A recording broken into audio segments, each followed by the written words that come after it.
The biggest lie in Silo may not be that humanity destroyed the world. It may be that the world outside is permanently dead, because after everything Season 3 has revealed about nanotechnology, Safeguard, and the strange way people die after leaving the silos, there is now a terrifying possibility sitting right underneath the entire story. The outside was never naturally poisonous in the first place. The poison is being controlled. And if that is true, then every cleaning we have watched since Season 1 was never simply a death sentence. It was a demonstration of what Silo 1 can do to anyone who gets too close to the truth.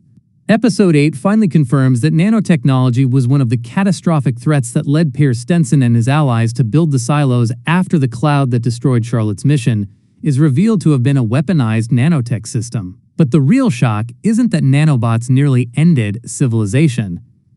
The real shock is what that revelation does to everything we thought we knew about the outside. Because suddenly, the question isn't, why can't people survive outside?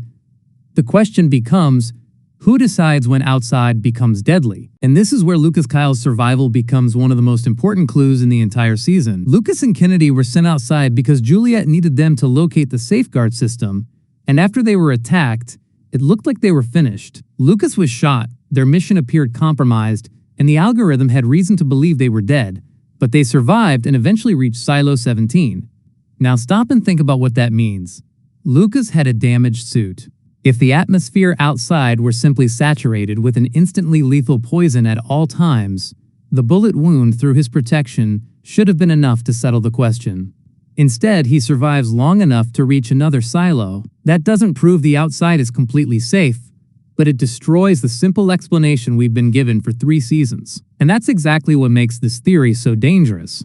The outside isn't necessarily one constant environment. It may be a battlefield where the weapon can be deployed selectively. Remember what Solo told Juliet about the people who escaped Silo 17. They didn't necessarily die the instant they reached the surface. There was a period where they were able to exist outside, they established themselves, they survived, then something changed. That detail has always been strange, because it doesn't behave like a normal poisonous atmosphere. A naturally toxic environment doesn't need permission to kill you. But a weapon does. And Season 3 has now introduced exactly the kind of weapon capable of explaining this: nanotechnology.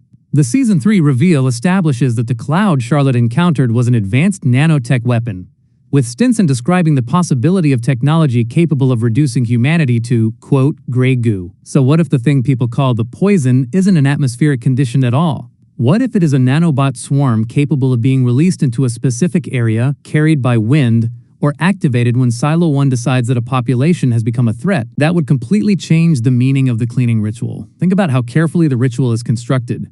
Someone becomes a problem, they're sent outside. They're given a suit, they're told they're going to clean the sensor, everyone watches through the screen. The cleaner walks out, sees the beautiful green landscape, cleans the sensor, and then collapses.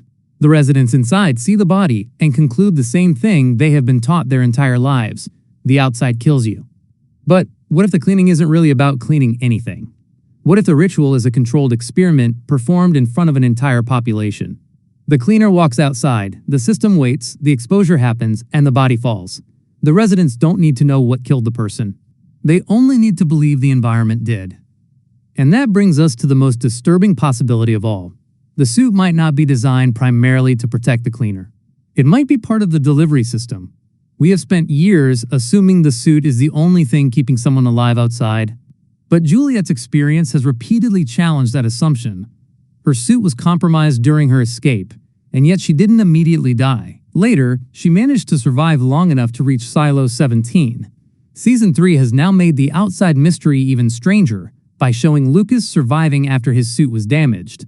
If the suit itself were the only reason someone could survive, those scenes shouldn't work. But if the real threat is an external nanotech system that can be deployed under certain conditions, suddenly they make sense. Now look at Safeguard, because the moment people discover they can survive outside, the entire silo system collapses. That may be the reason the algorithm is so obsessed with controlling information. Bernard believed he was maintaining order. Camille is now being pushed into the same role. And even Bernard, after learning the truth about Safeguard, begins questioning why Silo 1 possesses the power to destroy an entire silo. The system isn't simply protecting people from the world, It's protecting the system from the people. And the nanobots could be the perfect weapon for that purpose. Imagine what Silo 1 could do if it controlled them. It could allow the outside to remain relatively safe for years. Then, when a silo rebels, the system could release the nanobots around the surface. Suddenly, the cameras show a dead landscape. The cleaner goes outside and dies. Everyone inside believes the environment is still contaminated. Meanwhile, Silo 1 has successfully prevented anyone from testing the truth. And if someone somehow survives, send drones. That's another detail that becomes much more interesting now. Lucas and Kennedy aren't simply wandering around an abandoned surface. They are attacked by a drone. The drone doesn't behave like an act of nature. It is surveillance. It's an enforcement mechanism. A Reddit discussion even noticed the drone reflected in Kennedy's helmet during the attack, raising questions about whether the drone's behavior was more deliberate than it first appeared. Whether that interpretation is ultimately correct remains unconfirmed, but the larger point stands. Someone is still watching the surface. Why? If there's nothing out there, why monitor it? If everyone who leaves automatically dies, why send drones after them? Unless the danger isn't simply the environment. Unless the danger is someone discovering the environment can be survived. And this could explain something else that has always felt wrong about the cleaning ritual. The screen itself. The people inside don't actually see the outside directly. They see what the camera shows them. The entire population's understanding of the surface is mediated through a single visual feed, and that feed can be manipulated. We already know the system has lied about what cleaners see. Juliet's experience in Season 1 proved that the image she saw through her helmet wasn't necessarily the real world. She expected a dead wasteland and instead saw something completely different. That moment wasn't just a twist. It may have been the show telling us the central rule of Silo: if you control what people see, you control what they believe. And now Season 3 has given us the technology that could make that deception physically real. The outside doesn't have to be permanently poisonous. It only has to be poisonous when the system needs it to be. That's why I believe the real endgame of Silo isn't simply Juliet escaping. It's Juliet proving that the environment itself has been weaponized. She may eventually discover that the surface has different zones, different levels of contamination, or periods when the nanobots are inactive. And if she can survive long enough to prove that to the people inside, the entire ideology of the silos collapses in one shot. Because imagine the moment when Silo 18 finally realizes the truth. The cleaning wasn't proof that the world was dead. It was proof that someone wanted them to believe it was dead. And then comes the darkest implication of all. Stinson didn't build the silos because he knew humanity was definitely going extinct. He built them because he believed humanity could be destroyed by technologies that humans themselves created. His fear of nanotechnology was so extreme that he designed an entire underground civilization as a contingency plan. Episode 8 makes clear that the silos were intended to preserve humanity against extinction-level threats, including nanotechnology. But the people who inherited that system may have transformed a temporary survival strategy into a permanent prison. The apocalypse may have ended. The nanobots may have disappeared from some areas. The planet may have begun recovering. But Silo 1 never told anyone.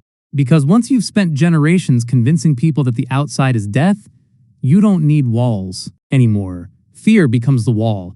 And Juliet is the first person who has started breaking through it. That's why her story matters so much now. She's not just fighting Bernard, Camille, the algorithm, or Silo 1. She's fighting the most powerful weapon the system ever created, the belief that there is nowhere else to go. The outside may still be dangerous. The nanobots may still exist. And Season 3 hasn't definitively confirmed that every death outside was caused by nanotechnology, but the evidence has become too strange to ignore. Lucas surviving with a damaged suit, Silo 17 survivors existing outside before eventually dying, the existence of a physical safeguard poison system, and the revelation that nanotechnology was powerful enough to destroy civilization all point toward the same terrifying possibility. The lie about the world outside was, the world outside wasn't necessarily the prison, and if Juliet can prove that, then the real rebellion won't begin inside Silo 18. It will begin when somebody finally walks outside and doesn't die.